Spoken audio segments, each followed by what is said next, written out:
America leads the world in medicine development. It matters. We get new medicines first, nearly 3 years faster. 5 million Americans go to work because we make medicines here at home. And not relying on other countries keeps us safe. But China is racing to overtake us. Will we let them, or will we choose to stay ahead? When America leads, America cures. Let's tell Washington to keep us in the lead. Learn how at americacures.com. Paid for by Pharma. Get in the game with the college-branded Venmo debit card. Wreck your team with every tap and earn up to 5% cash back with Venmo Stash, a new rewards program from Venmo. No monthly fee, no minimum balance, just school pride and spending power. Get in the game and sign up for the Venmo debit card at venmo.com/collegecard.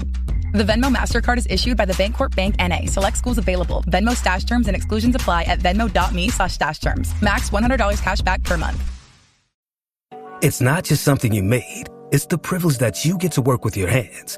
It's building something that serves a purpose. Proof that you have the grit to keep going. At Timberland, we understand you take your craft seriously. And we do too. Which is why our products are built to the highest quality. We put in the work so you can perfect yours. With purpose in every detail and crafted with intention. Timberland, built on craft. Visit Timberland.com to shop.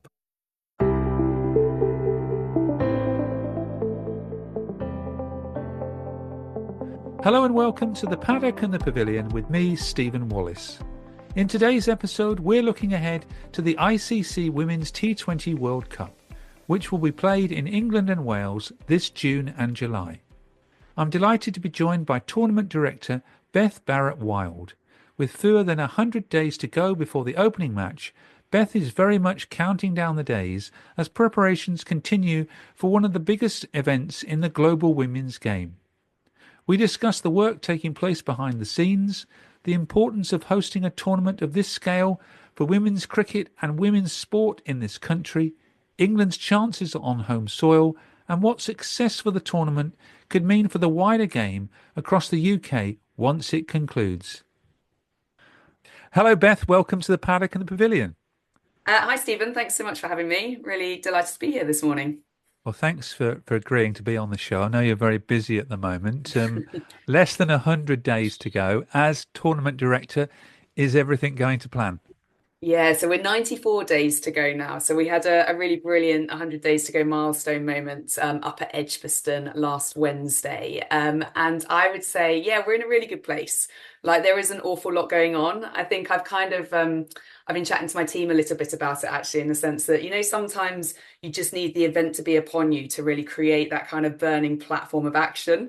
So I think we've been sort of in the building of the tournament from sort of, strategic conception phase from about like 24 months ago now. So to actually be, I guess within touching distance of that first ball being bowled up at Edgbaston on the 12th of June is incredibly exciting, but there is an awful lot going on. I bet you're reading my notes because you've said June the 12th already. That must be a date sort of fixed on the calendar. Yeah, long etched into the brain. But it's a really exciting one to look forward to. So we've got England taking on Sri Lanka as a standalone fixture, starting the whole tournament up at Edgbaston. I think it's going to be two brilliant teams. I think the thing that I'm most excited actually about the tournament this summer is just the world-class quality of the cricket that we have to look forward to. I think we're starting to really see that shine through from all of the women's teams that will be taking part in the tournament this summer. So, can't wait to get up to Edgbaston in 94 days' time. Do you get up each morning then excited at the role you're doing? I do. I think, the very first thing I do every morning, actually, so I get a ticketing report overnight. So, it's probably really bad sort of habits, and there's probably some sort of psychological analysis that can be done to this in terms of my sleep patterns. But yeah, I'll wake up every morning sort of between 6 and 6:30, and I'll open my email and open up the ticketing dashboard to see where we're at and how many tickets we've sold in that sort of previous 24-hour window. So it's a joy to be working in this environment, and I think in terms of those ticket sales, they are ticking along nicely actually now. So we're probably up at around, 120,000. So we've got massive attendance ambitions for this tournament. So we're going after double the previous highest attended Women's T20 World Cup, which was one hosted actually in Australia back in 2020.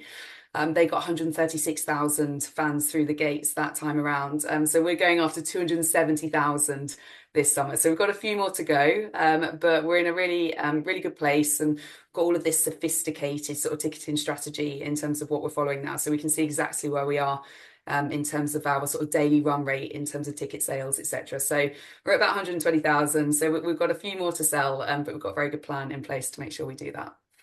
But Australia in that World Cup, they've got a lot bigger grounds, and that final was nearly a sellout at the MCG, wasn't it? Yeah, it was. I think, I mean, it was an iconic final. So I think they had around 88,000 people actually through to watch that final between Australia and India. And I think, I mean, the Cricket Australia did a brilliant job in terms of marketing that as a spectacle. So they had, I think, Katy Perry played live. I think it coincided with International Women's Day. So I think it was actually on the 8th of March. So they had a real kind of like showpiece, centerpiece to the whole tournament, which they really went after. But then I think actually, if you look at their total attendance, which was about that 136,000 mark, the fact they got the majority of those through that one-off final fixture is actually something that we're looking at in a way where we want to make sure that across our tournaments, which has 33 matches across the period of the 12th of June to the 5th of July, we want to make sure that we're filling out stadiums throughout that event so that we're not just going after the final. So as you've sort of touched on there, we do have slightly smaller venues over here in the UK, but we're looking to sell out as many of those as possible, and we've got some big flagship features within that schedule that we're very much going to go after. So how big a tournament and how important is this tournament to women's sport, women's cricket, and women's world sport, really? Yeah, look, it's massive. I think women's sports as a kind of collective is really very much in a massive wave of momentum. And I think the Women's T20 World Cup this summer, hosted in England and Wales, is coming at exactly the right time for women's cricket in this country. I think what we've seen, and I was very, very fortunate to get the opportunity actually to work on the 2017 Women's 50 Over Cricket World Cup, which was the last major global event that we hosted for the women's game in this country. And I think what we've seen since that 2017 moment where we had those iconic scenes at Lord's with England taking on India and winning that final with Anya Shrubsole's heroics in the last sort of the final stages of that fixture, and a final sort of sold out crowd. I think what we've seen in the 8 years since then is that we've really built the infrastructure around the women's game. So we've invested heavily in professionalizing our women's domestic structure. And we've invested heavily in creating access and opportunities for women and girls to pick up bats and balls in the grassroots of the game, which means that we've very much come into the tournament this summer in a place of real strength in terms of the game being very much ready to capture this moment and to really transition it into a movement that can change cricket in this country for women and girls forever. And I think that's very much sort of built on in terms of how we've invested within cricket, but then also you touched on there sort of the impact of some of the wider women's sport landscape. So having the UEFA Women's Euro in 2022 and sort of the scenes of the Lionesses winning at Wembley then, and then most recently with the Women's Rugby World Cup last year and the Red Roses, and again, sort of the success and the impact of that tournament. I think we're just, like I said, we're just coming into the event this summer from a place of real strength and opportunity to make sure that, this time we really do make it stick and we build that kind of forever love and following for women's cricket so that we don't then have to wait another 5 to 10 years for another big high profile moment, and that we can sort of keep that momentum going forwards. And the 100, which you've been involved with, that's made an enormous difference, particularly to the women's game, engaging young people, isn't it? Yeah, absolutely. I think the 100 has been truly transformational in terms of the growth and the acceleration of women's cricket. I think, again, I've been very, very, very fortunate through my career to have the opportunity to work on several big, major breakthrough moments for women's cricket. So whether that be the 2017 Women's Cricket World Cup or the 100, which we launched in 2021, I think the impact of that tournament has been probably across a number of areas, actually. I think from a From a fan and an attendance perspective, we've seen over 1.5 million people come through to watch women's matches within that tournament since it launched in 2021. So I think we're seeing around sort of 330,000 fans come through season by season to watch women's matches now. So those numbers are just unrecognizable from where we were 4 or 5 years ago. And then I think also the impact it's having on the quality of the cricket, actually. So I touched on that at the start in terms of the quality that we can look forward to watching in the Women's World Cup this summer. I think tournaments such as the 100 in this country, or the Women's Big Bash League over in Australia, or the Women's Premier League, the WPL in India, the combination of those franchise opportunities for players is really accelerating the quality of the skill level now. So I think, the sort of what we're going to get to see in terms of a spectacle from a player perspective this summer is going to be really exciting. And then I think the final point there is just around that real shifting of perceptions of what cricket is, who it's for and where it sits. So I think one of the big things that really drives me is this notion around trying to make cricket truly gender balanced and perceived to be gender balanced. And we have lots of research and data that demonstrates that despite all the intervention and the growth that we've seen recently, there is still a gap there. So I think one of our national trackers that we put out on a sort of 7 times per year basis tracks around how people perceive cricket to be. And I think 40% of UK sports fans still believe cricket to primarily be a sport for men and boys, as opposed to one which is equally accessible and relevant and visible for men and boys, women and girls. So that's one of the big things that we're trying to shift. And I think interventions, initiatives, activations such as the 100 are really helping us to do that co-presentation of men and women on that shared platform, with those matches happening on the same match days in that double header format in the same venues, competing for the same prize money. I think it really just normalizes cricket as a sport for both genders.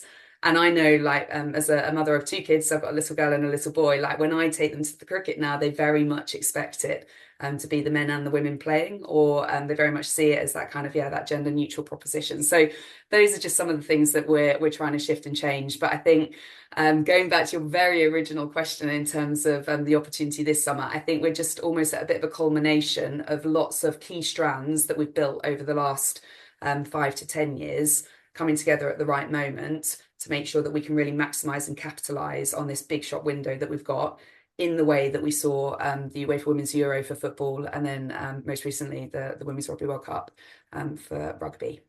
So it's probably coming at an ideal time with all those things that have happened before it.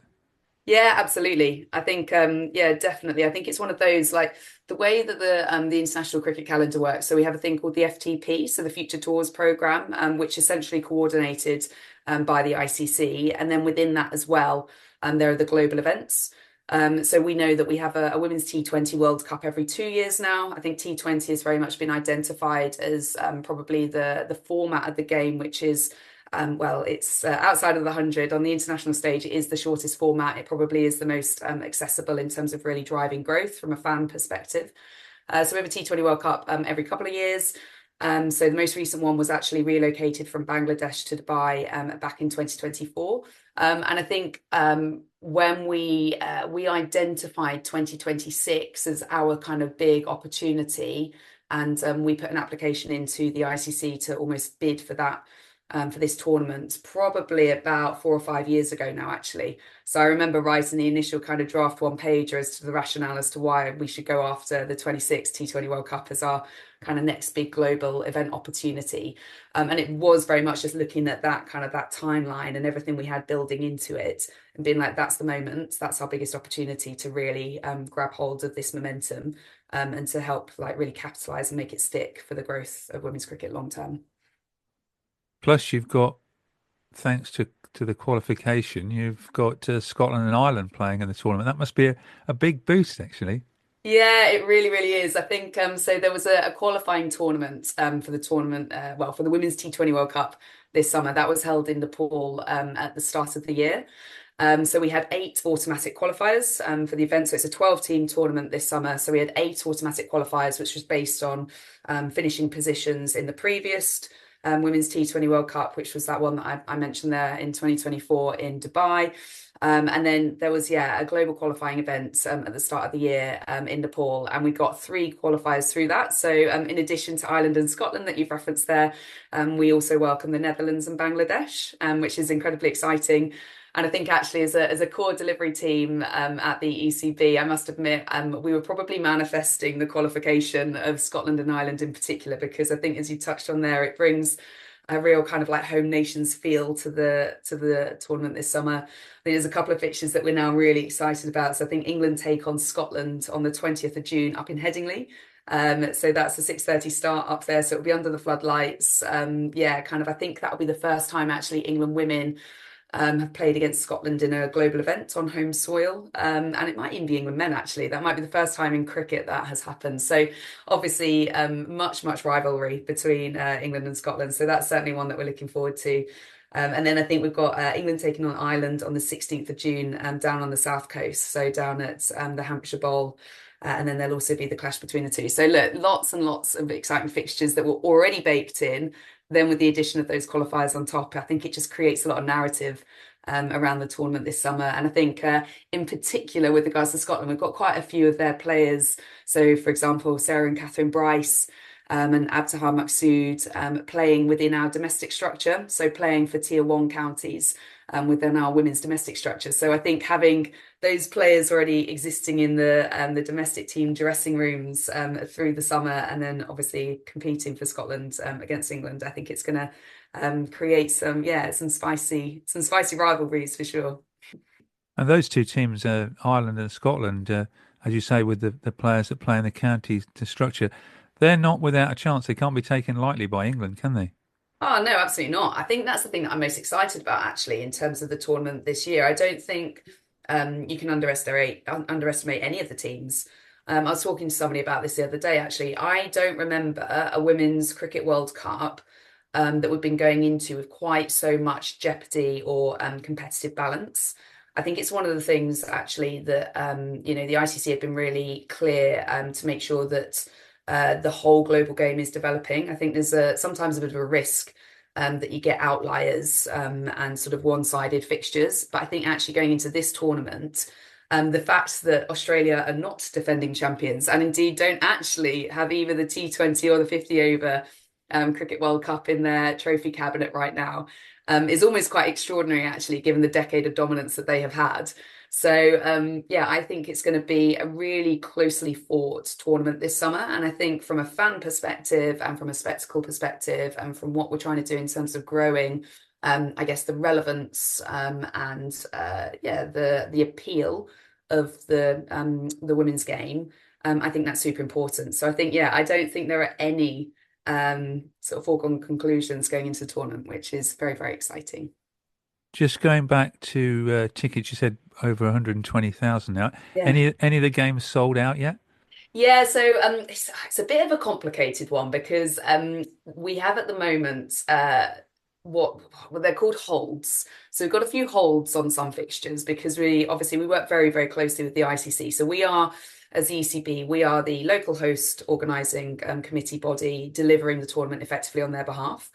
And I think across the fixtures, it just means that there are sort of a series of tickets that have to be allocated across things like sponsors and teams and match officials. And we're just working through our event presentation, or finalising our event presentation footprint within the stadia. So there are a few holds within the venues at the moment. However, there has been very, very high demand. So we actually went on sale with the tournament back on the 12th of June last year in 2025 to mark a year to go.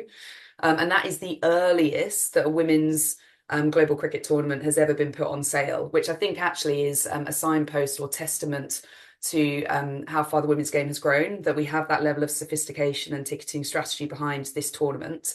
But within 24 hours of going on sale, which was a priority window, so it was a closed priority window that went out to a small segment of our database to create those ticket opportunities to them.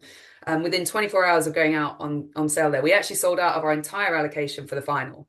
So we've not actually been able to sell a ticket to the final since June. I think we've just had a few come back online now because we've had a few handbacks from the ICC. But as soon as they go on sale, they sell. So I think it just demonstrates the demands that does exist for women's sport and women's cricket out there. So yeah, there are some fixtures that are in scarce capacity or limited availability territory, which is really, really good. And I think it does just it drives that scarcity. And I think one of the things we've talked a lot about actually in terms of the positioning of this tournament is that we want to create an unmissable event that forever captures hearts and minds.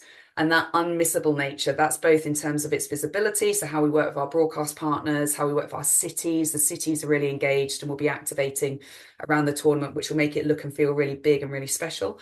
But actually also that FOMO sentiment, so that fear of missing out. So yeah, tickets are in a really good place. We have got a lot more to sell, and they are available. We should pop a little ticketing link, Stephen, in the notes to this podcast so that people can go and get their tickets. But yeah, we're looking forward to hopefully breaking many records this summer through those attendance objectives. I can certainly do that for you. And I must say the ticket prices are very reasonably priced. I mean, if you go for the bronze tickets, you can get in as an adult for as low as £20, and as a junior, but up to the age of 15, only up to £5, and plus plenty of wheelchair access tickets with companions who can come free. Yeah, absolutely. And look, I think that was a really the ticketing is really interesting actually. The ticketing pricing framework for the tournament, we spent a lot of time working through the optimal pricing structure. So it is dynamic in the sense that we have identified like a categorization of fixtures. So for example, we know that the final is, that is a premium fixture for us. And so ticket prices for the final will be slightly higher than some of our other fixtures through the tournament. But I think what we're really mindful to do is and this is where sort of the growth of women's sport and the commercialization of women's sport and how we're trying to really shift perceptions about the value proposition around women's sport is really important, therefore, that we get the ticketing price right. Because I think we're at a stage now where, as I've touched on, the quality is so good that actually you don't want to make it too cheap. So it needs to be accessible, but it also needs to be reassuringly expensive. And I think that's what we're seeing. And I think actually when we break down and look at which categories of tickets are selling, and then so within a fixture, we've got, as you mentioned there, we've got bronze, silver, gold, and platinum. It's actually the platinum and the gold tickets that are sold really well and really quickly. So it's that higher end ticket price. And I think that just demonstrates that, we have a fan base now that, they are prepared to pay a premium price to watch a premium product. So it is still very accessible, and we've been really conscious to make sure that we do have that kind of entry level price point. That means that we're not creating any barriers, because we do want to throw the doors open this summer and get as many people as possible through. But I think it's actually one of those where we've got a long-term performance metric around the tournament, which is about increasing the value of England women's internationals moving forwards. So we've got kind of our ticket pricing framework in the moment, but then one of our key performance metrics for the tournament is a 25% increase in the value of an England women's ticket from 2027 onwards. And that's not to say that we're trying to take our fans for granted and that we're trying to sort of, over commercialize them. But there is a point here that I think the quality is so good now, the spectacle is excellent, the experience will be world class. So we want to make sure that, the value of the ticket reflects that. And cricket is cricket, which is one of the things I notice when I go to a 100 match. I'm sure my demographic's not supposed to be there, but I really enjoy it. But is that particularly fine with young people? They're just going to watch the cricket. They're not going to watch a women's match and a men's match. Yeah, no, I know what you mean. And look, Stephen, the 100 is for everyone. You are very welcome to be at the 100. I think that's one of the things actually that perhaps, in retrospect and hindsight, could have been communicated a bit more clearly at the start. Like the 100 was all about just throwing cricket stores open to more people, regardless of age, gender, race, anything. Like it really is for everyone. And I think you've touched on it there. Like I think the thing that I love, and I'm obviously very personally attached to the tournament, having been involved in its creation and its launch. So a lot of my personality and identity is sort of played through within that. But one of the things that is so brilliant about it is that shifting of perceptions around cricket and it not being perceived to be a men and boys sport, and that it just being totally normal for men and women to play on that shared stage. to the point where you hear stories all the time. Like I was at an event this weekend, and they were talking about Trent Rockets and how in the crowd seeing little boys wandering around the stadium with Sibba Brunt on their back, and whether that's Nat or Catherine, who knows? But yeah, I think it's just that real kind of normalizing of the men and the women on that shared stage is super important moving forwards. When Lumen Field wants to power game day experiences for 69,000 fans, who makes sure every snap and tap leave the home crowd cheering? Lumen, that's who. The trusted network for AI. This Easter, skip the ordinary and whip up something golden with melty, creamy Velveeta cheese. From scalloped potatoes to rich mac and cheese, Velveeta turns every bite into a crowd-pleasing celebration, bringing the extra to the ordinary, transforming simple sides into lip-smacking, satisfying moments. So go on, make it melt, make it craveable, make it indulgent. Velveeta, respect the drip. Visit Velveeta.com/Easter for some recipe inspiration. Where will they be able to watch the matches on television?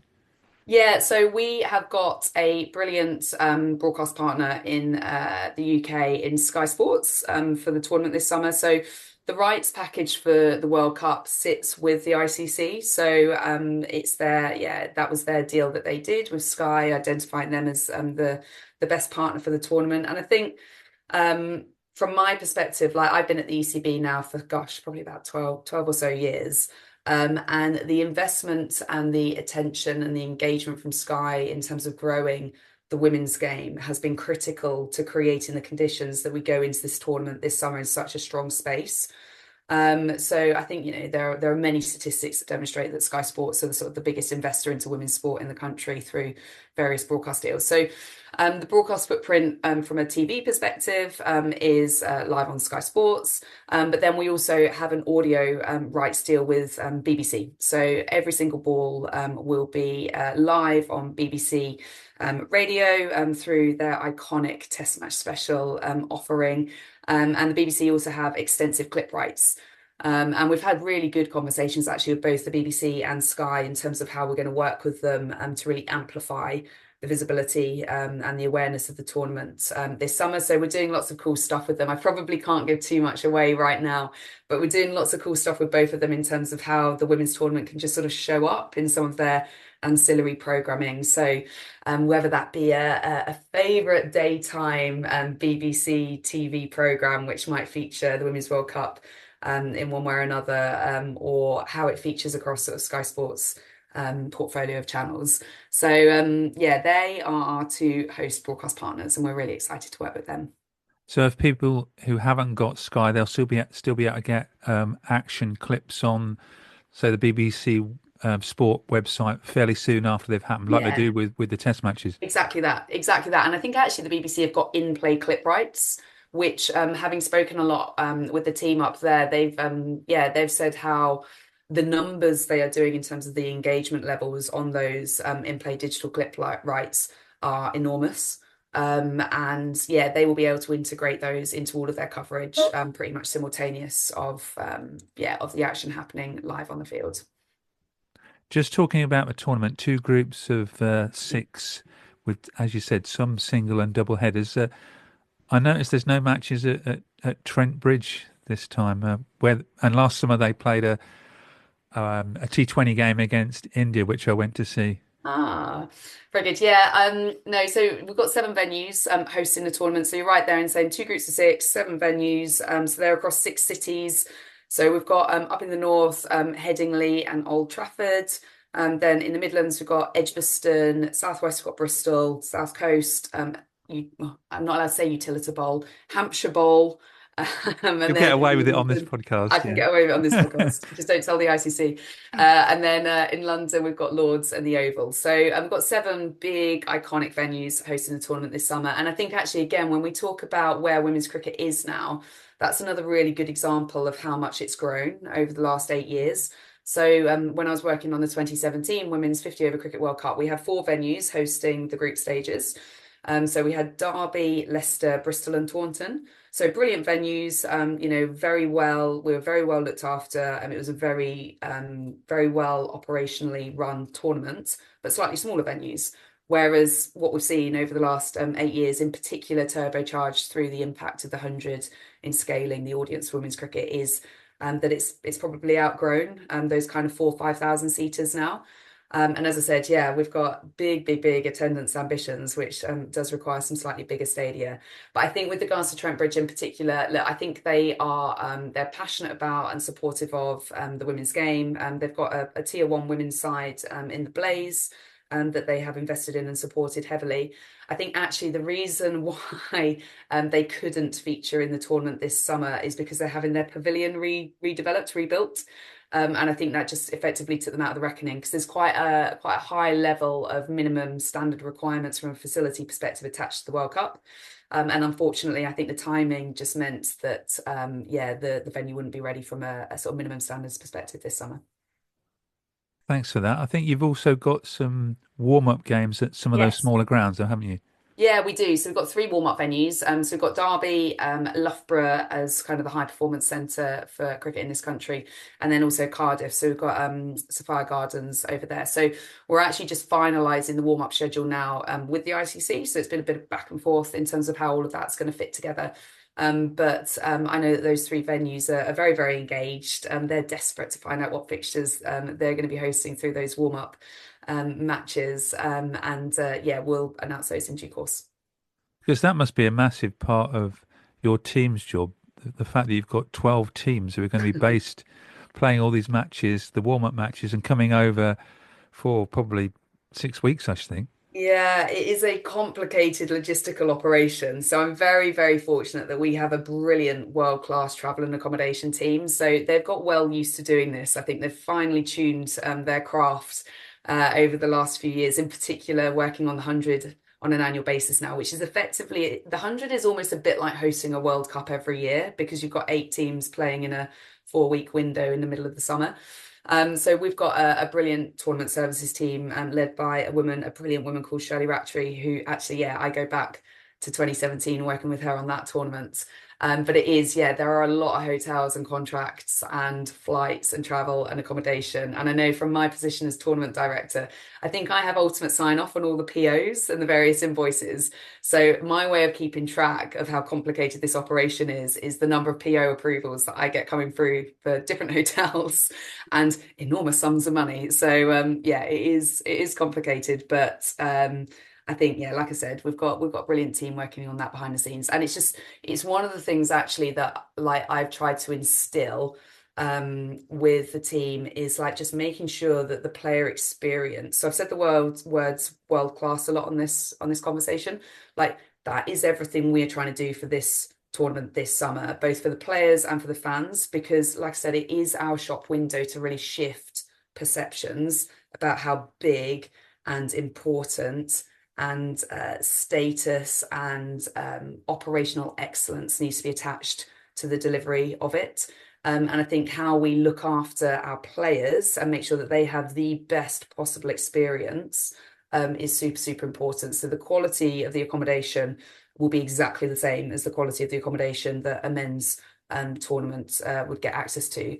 The flights, business class seats for all players and staff flying over for that. So just all of those things are just really important now, and actually hygiene factors in terms of what we're trying to do to really shift perceptions this summer.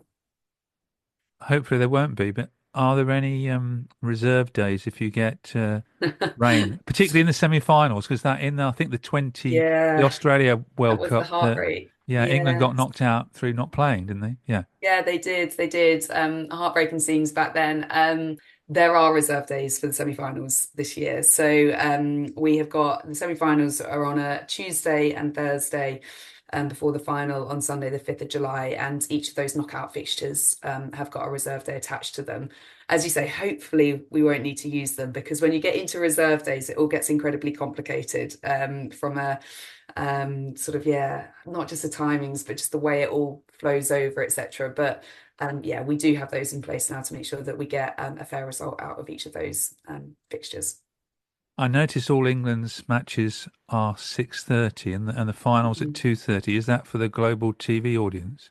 Yes, yeah, that is. So again, we work very, very closely with the ICC on all of the scheduling matters. And I think whilst we need to make sure that we're creating a schedule and viewing opportunities in this country, that means that we can maximize this opportunity to effectively have a nation fall in love with women's cricket and the women's teams and the players. And that's definitely helped by playing those England fixtures in particular in that 6:30 slot. So after school and after work. We also do need to recognise and we're cognizant of the global audience. And I think that 2:30 slot on that Sunday afternoon for the final was the one that collectively we believe that we could get the most eyeballs globally watching that fixture. We've mentioned it earlier, but what do you think are England's chances then of repeating 2017? Can you answer this question? Look, from a personal perspective, I'd obviously love for them to win the tournament. And I know I'm very close actually with Charlotte Edwards, the head coach, and of a few of the players in that dressing room. So when I first joined the ECB back in 2013-14, I was actually media manager for the England women's team. So I know Lottie very, very well. So she was captain of the England women's team back then. So we spent a lot of time together on tour, etc. And a few of the players still from that dressing room then are in the fold today. So look, I know from having spoken to them, they're going all out to win the World Cup this summer, as you'd expect. They're working incredibly hard. Their preparations have had a few challenges in recent times with the tensions in the Middle East and the sort of the moving of their pre-training camp from Abu Dhabi to Pretoria. But they'll come into that tournament absolutely sort of ready, prepared, and doing everything they can to win.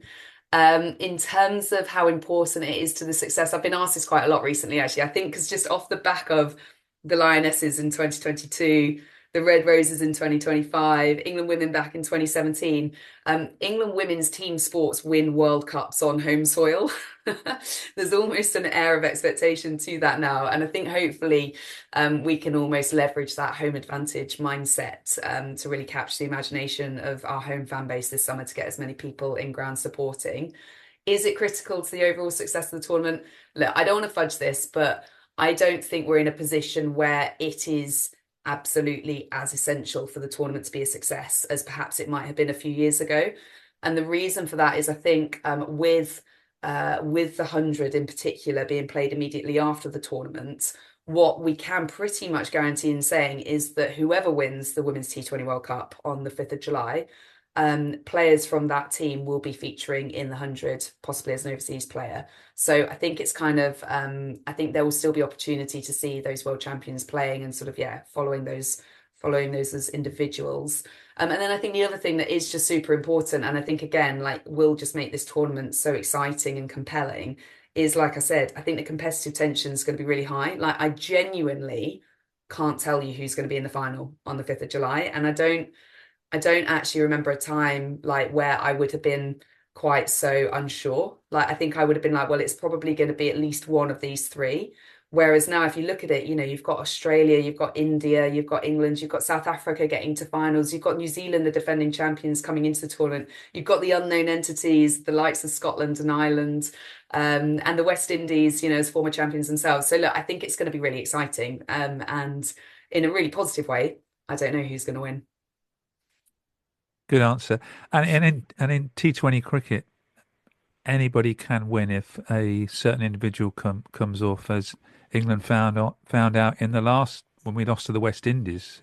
Yeah, absolutely. And I think I think it is the format, isn't it? The shorter formats, it's where like individual performance can really come into its own. I mean, we've seen it most recently in the men's T20 World Cup, haven't we, with Finn Allen playing that incredible innings. Like I didn't actually follow that live on screen, but I just saw the scorecard afterwards and it's just unbelievable. So yeah, I think shorter formats, it does create that opportunity for real kind of individual impact and excellence. And I think that's another really important point. I think each of the teams have got match winners within their dressing rooms. So and yeah, look, England have been on the receiving end of a few of those sort of unbelievable individual performances in recent times. Hopefully within the England dressing room we can have one or two of those performances ourselves this summer. Another very important area is engagement. How are you as an organisation engaging or going to engage with clubs, schools, volunteers, which I know you're advertising for at the moment? Yeah, so we have got across our kind of strategy for the tournaments, we've got several key objectives. One of them is what we're calling our Inspire pillar. So that is everything to do with our participation and recreational game space. It's being led by a brilliant person called Gemma Barton, who's our head of strategic growth. And they have identified three key areas where we're looking to maximise the opportunity of the tournament this summer to really help accelerate growth within the grassroots. So playing, quite simply getting more bats and balls in hands. So I think we're aiming to get 500,000 women and girls picking up bats and balls this summer. Volunteering, as you've touched on there. So that's both in terms of the tournament itself, which we are currently open to applications for volunteers to come through and work on the event. So I think we're looking for around 1,200 volunteers to get involved across the 7 venues. I think the deadline for applications is the 13th of March, but also an initiative called the Young Champions of Change, where we're looking to bring forward and amplify a volunteering initiative to get young people into cricket and to use the platform of the tournament this summer to launch that initiative. And then leadership's the other really key objective within that Inspire pillar. So we want to make sure that we're utilising the platform of the tournament to accelerate the number of female leaders within the game. And I think what we've seen recently, or we've really focused on recently as a sport, is accelerating the number of women in leadership positions in the sort of the professional game space. So people like myself and across the professional county clubs, and trying to get more women onto boards. And I think we're seeing the numbers track in the right sort of direction there, albeit still quite a lot to do. I think what we want to do through the tournament this summer is really accelerate the number of female leaders within the grassroots of the game. So that's about giving opportunities to women to assume positions of influence with club cricket committees across the land. And I know, for example, my local cricket club here, Kelvedon and Fearing Cricket Club, and we've just got our first female chair for the first time in the history of the club, a brilliant woman called Laura Butcher, who I'm really excited to work with. But we want to see more of that, because I think if we're talking and if we're serious about utilising the World Cup this summer as a moment in time to affect long-term change in the game about the perception and the culture of cricket, such a key point of that is around people. Like, people breed culture.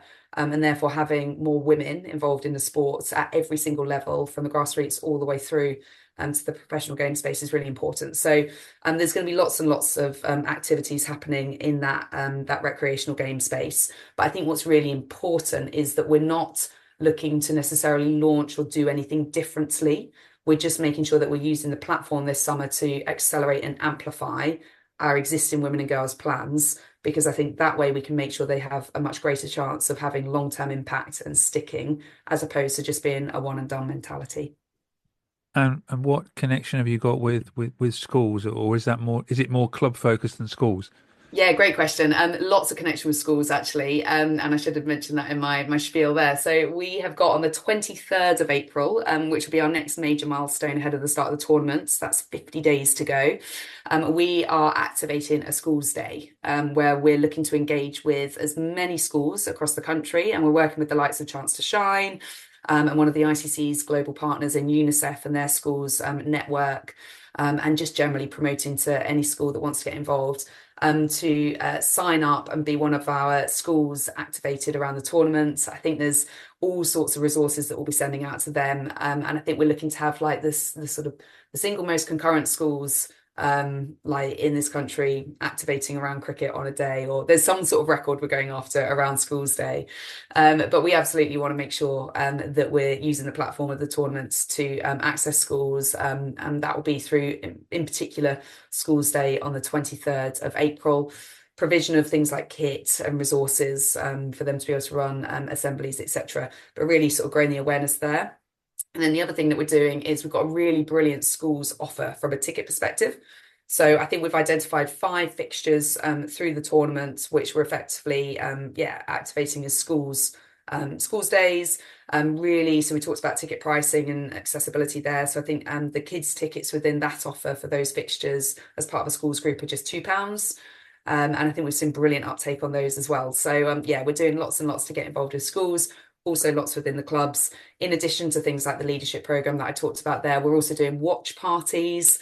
So we're working with the clubs network and offering out packs to get involved if they're not able to get along and come and watch a fixture in venue. And we want as many clubs across the country to be hosting watch parties.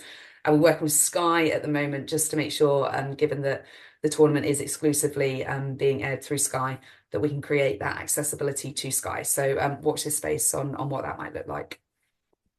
And you said 7 venues. Will we know in those cities that matches are on? Will they during the time? Hopefully, yes. So we're doing lots and lots around sort of like how we're going to dress the cities. So my team will laugh. Like, I'm obsessed with lampposts and like lamppost dressing. So like when you're just walking down a city centre and they always have like the kind of the lamppost elements sort of advertising what's on where and next. We've bought a lot of lampposts across those 7 cities, which we will be dressing in the build up to the tournament.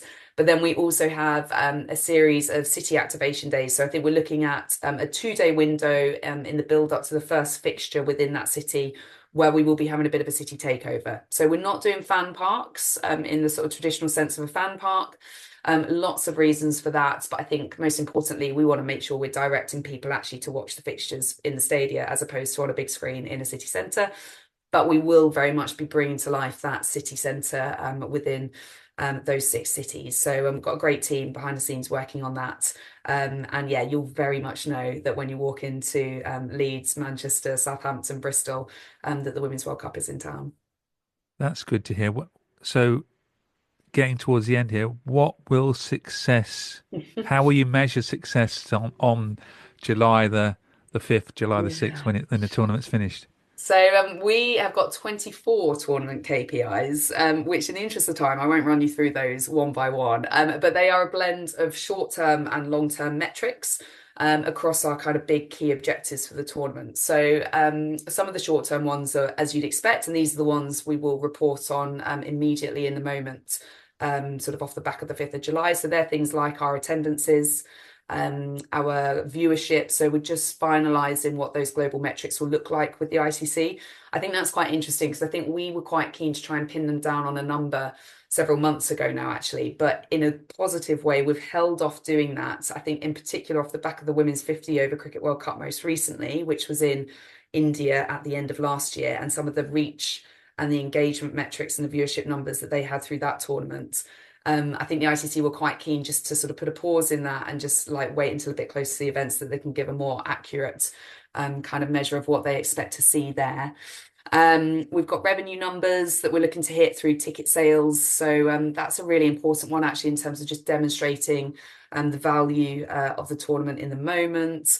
But then these are all kind of married with longer term objectives. And these are the ones that actually probably they probably matter more in terms of the absolute success of the tournament, because what I think we want to avoid doing, or what we're very much setting out to avoid doing through this tournament, is we don't want this just to be a one-off moment in time. We want it to be a moment in time that affects long-term change for the game. So that means taking, e.g., our attendance metric in the moment, but what's our retention number in 2027? So we're looking to increase the retention of ticket purchases for England women's fixtures in 2027 to 36%, which would be in line with the retention metric that we see for an England men's fixture. So really shifting customer behaviour about how they engage with the England women's team, and that they're not just turning up for a World Cup because it's a World Cup, like they're actually becoming a fan of the England women's cricket team. Or it might be, as I touched on already, the increase in ticket price for England women long term. In the recreational game space, I've mentioned that we've got an objective to have 500,000 women and girls picking up bats and balls. But by 2028, we want that to translate into 300 official league opportunities for women in hardball environments across the country. So there's lots and lots of things that we're measuring. We've got so many trackers. We'll do a fancy report, which everybody will be able to read off the back of the final on the 5th of July. But I think then actually, I think the real measure of success from my perspective is probably those long-term metrics. And I think ultimately my vision for cricket is for it to be as equally relevant, as equally accessible, and as equally visible for my little boy as my little girl. So I want them to really truly believe and see that cricket is a sport for both of them equally. And the tournament this summer has such an important part to play in realising that vision. We mustn't forget that the likes of Alex Capsey, I think, were at the 2017 final, so there'll likely be similar boys and girls who will go to that final and hopefully do the same in years to come themselves. Yeah, absolutely. And look, I think there's a few actually of the players in the England, well, who will perhaps get selected for the England squad this summer who have similar stories actually of being in the crowd in 2017 and being like really inspired and believing. I think that's the thing. It's not just about being inspired to play, it's having a genuine, like deep-rooted belief that you can go on to achieve those things. And I think the structures, like I said at the start, the structures we've built now from a kind of grassroots accessibility perspective, but then all the way through the pathways and the professionalization of the women's domestic game are just so important to having that belief, not just be kind of a romantic kind of pursuit, but something that's really rooted in reality. And with the T20 World Cup every 2 years, it needn't be that long before you'll be doing this job again, or perhaps someone else. Yeah, perhaps someone else. But yeah, look, they do come around thick and fast. And I think it's one of the things actually that in terms of the build up to this tournament has been a bit of a challenge is I think there are so many global events now in cricket. It's a very congested and sometimes confusing landscape for fans, because you're right, it probably does feel like there's only just been one and there's another one. It's not like, I think one of the things with the Women's Rugby World Cup last year, which really struck me, was the anticipation and the build up to that tournament, which kind of grew through a period of time from the previous final down in New Zealand, when the Red Roses actually heartbreakingly lost to New Zealand in the final minutes of that game. There was then a 4-year narrative building to that iconic moment at the Allianz Twickenham in September last year. Whereas we don't quite have that runway. We do tend to bounce from thing to thing. But they're different sports, and I think what we're seeing is, it's creating visibility and opportunity for women's cricket to thrive and grow. So, I think it's going to be brilliant this summer, and then I think there's an awful lot to look forward to beyond that. Thank you very much, Beth, for sparing me some time in your packed diary. As you say, it's 94 days, is it now? Yeah, 94. That's living rent free in my mind right now. But no, all good. Thank you ever so much for having me. It's always nice just to actually take a step back and just to reflect on why we're doing it, what's important, and where we need to drill into. So thank you for having me. Well, I'd love to catch up with you again after the tournament if that was possible. Maybe let me have a holiday first, Stephen. Maybe we'll look for some time in August. That's probably a good thing. You'll get a better version of me then. Thank you very much. Thank you. Monster Energy. Everybody knows White Monster Zero Ultra. That's the OG. It kicked off this whole zero sugar energy drink thing. But Ultra is a whole lineup now.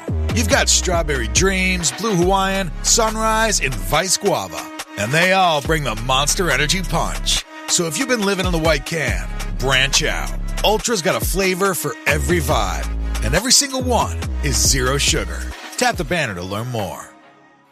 Shot clocks, big shots, upsets, aces. TGL playoffs are here. First, Atlanta Drive starts their repeat run against Los Angeles Golf Club. Then, Rory's Boston Common Golf and Tiger's Jupiter Links face off in their playoff debuts. Who will advance? Keep up. It's playoffs. Tune in Tuesday, March 17th at 6:30 p.m. and 9 p.m. only on ESPN and the ESPN app.